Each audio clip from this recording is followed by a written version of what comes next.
Baliktad umano ang mangyayari sa ngayon matanggal umano bilang President ng Pilipinas si Bongbong Marcos. Ito sa ngayon ang isa sa latest ang pasabog ni Attorney Harry Roque ngayong 2025. Narito ang isa sa latest video. Panoorin pa natin. Ako si Colander TV. Taon bang 2025 magkakaroon ba ng death? Well, tanging Panginoon lang makakasagot niyan. Magkakaroon ba ng kondisyon ng pagkakasakit na hindi siya pwedeng maging presidente? Diyos lang makakapagsagot niyan. Bagamat, kung totoo yung hinala ng marami na gumagamit ang pinagbabawal na gamot ng ating presidente, yung paggamit kasi ng bawal na gamot, yan ay described as a serious illness. So po pwedeng maging ground for incapacity yan on the basis of serious illness, no? Yung drug addiction. Pero nasa Panginoon din yan.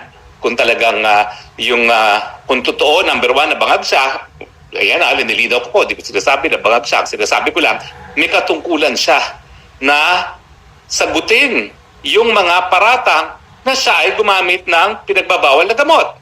Sino mga nagbato niyan? Si Presidente Duterte, si Agent Morales, at lately, si Cathy Binag. Diba?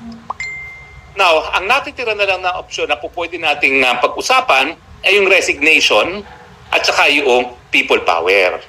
Now, yung resignation, nasa presidente yan.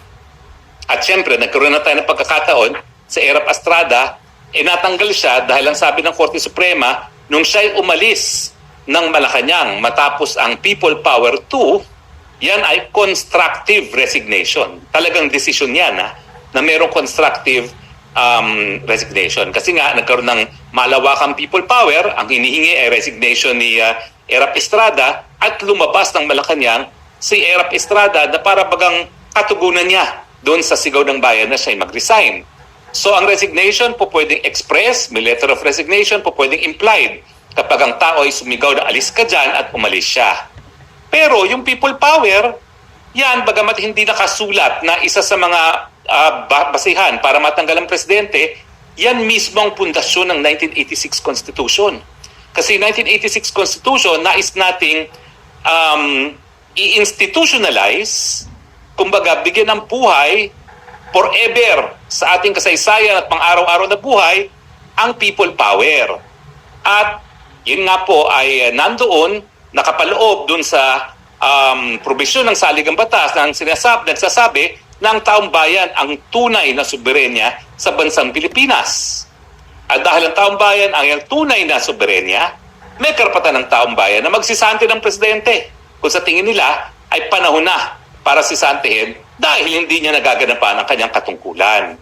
At kaya nga po, nung panahon na si Cory Aquino, hindi naman siya dineklarang panalo nung snap election ng COMELEC, ay sinabi ng Korte Suprema, nung siya ay nanumpa bilang isang presidente dahil sa people power, nang umalis ang Presidente Marcos Sr., nagpunta ng Hawaii, matapos tayo mag-tipon-tipon sa EDSA, yan ay isang legal na pamamaraan para mapalitan ang presidente. So ang tanong, meron bang mga dahilan na resignation o people power para maging dahilan na mawala ang PBBM sa panahong 2025? Well, unang-una, hindi po yan nakabase sa crystal ball. Yan po ay nakabase sa mamamayang Pilipino.